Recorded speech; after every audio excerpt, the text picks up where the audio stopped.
There is a math problem sitting inside the COMEX silver market right now that should not be possible in a functioning financial system.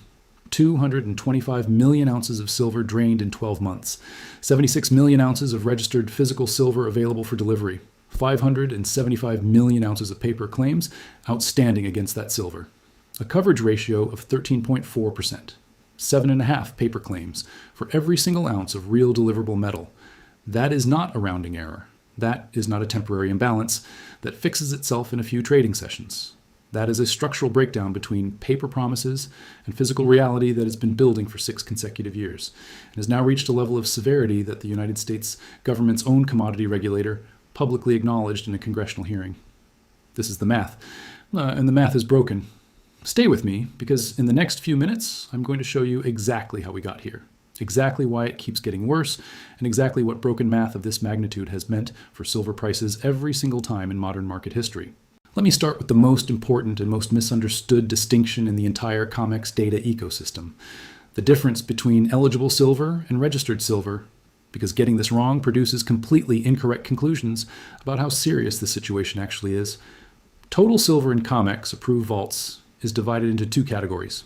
Eligible silver is metal sitting in approved storage that meets exchange quality standards, but has not been formally designated for delivery against a futures contract. The owner of eligible silver has made zero commitment to make their metal available to settle paper contracts. They are simply storing silver in an approved vault. Registered silver is entirely different. Registered silver has been formally designated and certified for delivery. It carries a warehouse warrant.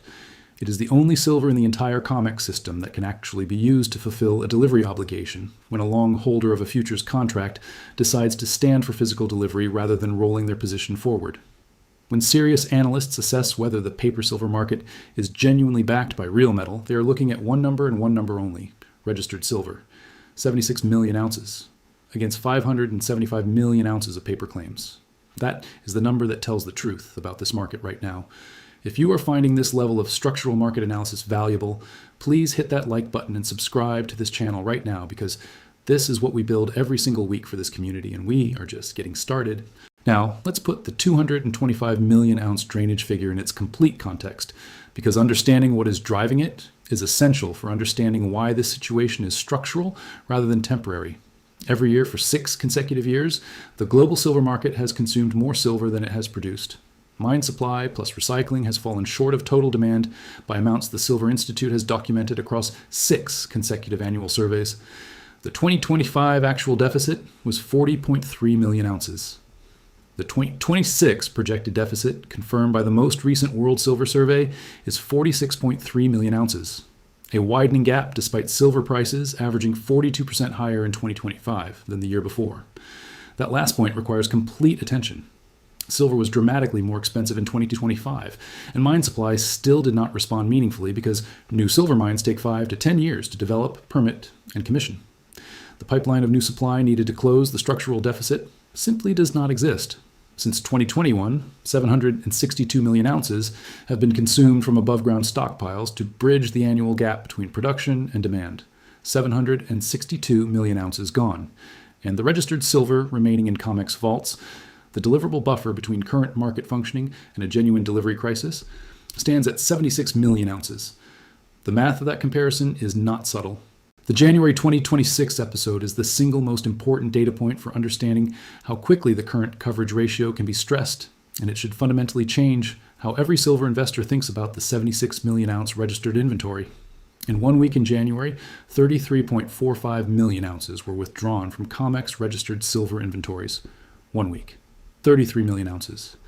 That represented 26%, more than 1/4, of the entire registered pool disappearing in 7 days. The trigger was the tariff fear cycle driving arbitrage flows as metal moved between London and New York. The mechanism was entirely legal and consistent with how COMEX delivery mechanics function under stress. Now apply that episode to current conditions. Registered silver today at 76 million ounces is 40% below where it stood before January's withdrawal. A repeat of January's intensity at just half the magnitude would draw down approximately 20% of the current registered pool in a single week. The system has dramatically less shock absorption capacity today than it had when January demonstrated how fast that capacity can be consumed. And the May delivery cycle, currently underway, is arriving at this depleted system with every demand pressure intact. Here is the eligible silver conversion question that every sophisticated investor asks at this point, because it appears to offer a solution to the registered inventory stress. The eligible silver pool is larger than registered. In theory, eligible silver can be converted to registered status relatively quickly. The owner requests warehouse warrants, and the metal enters the delivery pool. So why is conversion not happening at sufficient scale to replenish registered stocks? The answer reveals the most important truth in the entire COMEX inventory picture.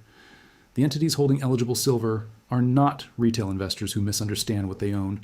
They are major financial institutions, industrial companies, trading houses, and hedge funds, the most sophisticated participants in the precious metals market. When these entities choose not to convert eligible to registered, when they maintain their metal in the category where it cannot be seized to settle futures contracts, they are making a deliberate, fully informed, economically rational decision. They are saying, with actual physical silver worth hundreds of millions of dollars, that they would rather hold the metal directly than commit it to the paper market at current prices. That refusal to convert is the most credible possible signal about what institutional participants actually believe silver is worth versus where the paper price currently trades. They are not converting, they are holding, waiting for a price level where committing their metal for delivery becomes worth their while. And that level is clearly not $76 or $77. The CFTC regulatory intervention adds official government weight to what would otherwise be analysis from a community with a vested interest in silver being undervalued. On April 16, 2026, at a United States House Agriculture Committee oversight hearing, CFTC Chairman Michael Seelig publicly endorsed the Silver Act, House Resolution 817, a bill requiring COMEX to have approved silver depositories in multiple U.S. time zones. The bill's stated motivation explicitly cites significant supply and price dislocations across global precious metals markets over the past year. Read those words with full attention. The sitting chairman of the Commodity Futures Trading Commission, the federal regulator with oversight authority over the COMEX silver market, told Congress in an official hearing that the current structure of the silver delivery system is producing supply and price dislocations. Not an analyst, not a newsletter writer, the regulator, in Congress, on the record. Currently, all 11 CME-approved silver depositories sit within approximately 150 miles of New York City. That geographic concentration contributed directly to January's withdrawal episode. When the government acknowledges a structural problem in a market on the record, the problem is real, documented, and severe enough to have reached legislative priority. The industrial demand side of the drainage equation is accelerating rather than decelerating, and this is where the long-term structural case compounds most powerfully. The four largest AI hyperscalers, Google, Amazon, Microsoft, and Meta, announced combined infrastructure spending of $725 billion for 2026 alone, up 77% from last year. Every data center in that build-out requires silver in electrical connections, thermal management, and high-frequency circuit boards. Unlike solar demand, where per-panel silver content is gradually being reduced through efficiency improvements, AI data center silver demand is growing with no sign of reduction. It is contracted. It is locked in. It does not slow in recessions. Chinese silver imports in the first 2 months of 2026 hit 206.76 tons, the highest level in 8 years. Physical silver premiums on investment-grade bars and coins currently run $4 to $6 above spot, compared to historical averages of $1 to $2. The physical market, where real metal changes, hands between real buyers and sellers, is already pricing silver materially above the paper futures price. The paper price and the physical price are diverging in exactly the way they diverge before a structural repricing event forces them back into alignment. What historical precedent says about markets where the paper-to-physical ratio reaches the extreme that currently exists in COMEX silver is consistent and unambiguous. The 1979 to 1980 episode drove silver from $5 to nearly $50 in 18 months before the exchange changed its rules to force liquidation. A tenfold move driven primarily by delivery demand stress in a market where the coverage ratio had reached an extreme the system could not absorb. The 2020 pandemic episode and the 2021 Reddit squeeze both demonstrated that even relatively modest physical delivery demand surges produce rapid, significant price moves when the paper-to-physical ratio is elevated. The current situation is more structurally severe than either of those episodes.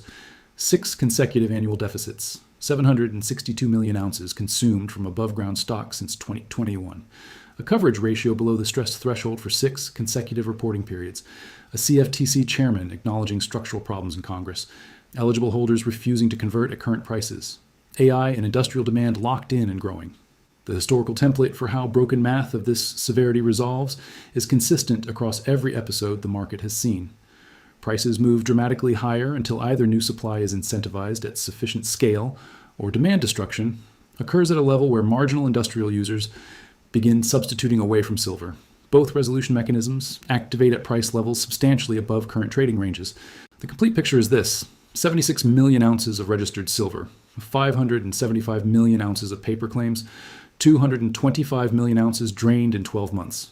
January, showing 26% of the registered pool can vanish in a week, eligible holders refusing to convert. The CFTC acknowledging structural market problems in Congress. Chinese physical demand at 8-year highs. AI data center silver consumption locked in and accelerating. 6 consecutive annual deficits. 762 million ounces consumed from above-ground stocks since 2021. Physical premiums already running double historical averages. Every single one of these factors is individually significant. Together, they constitute the most comprehensive and most data-supported structural bull case for silver that has existed at any point in the metal's modern trading history. The math is broken in a way that is quantifiable, verifiable, officially acknowledged, and historically precedented as a precursor to dramatic price discovery. The only open variables are the specific trigger and the specific timeline. Both are unknowable with precision. What is knowable is that 76 million ounces of registered silver cannot indefinitely support 575 million ounces of paper claims in a market running a 46 million ounce annual deficit with drainage accelerating and every major industrial demand driver growing. The math resolves. And when this particular broken math resolves, the resolution will be one of the most significant price events this market has ever seen. Drop a comment right now and tell us your honest timeline assessment.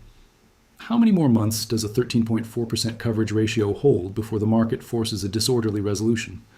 And if you know any investor who has never looked at the COMEX coverage ratio and does not understand what 225 million ounces of annual drainage against 76 million ounces of registered supply actually means for silver's price, share this video with them immediately. The investors who understand the arithmetic before the resolution arrives are the ones positioned for what comes next. We will see you in the next one.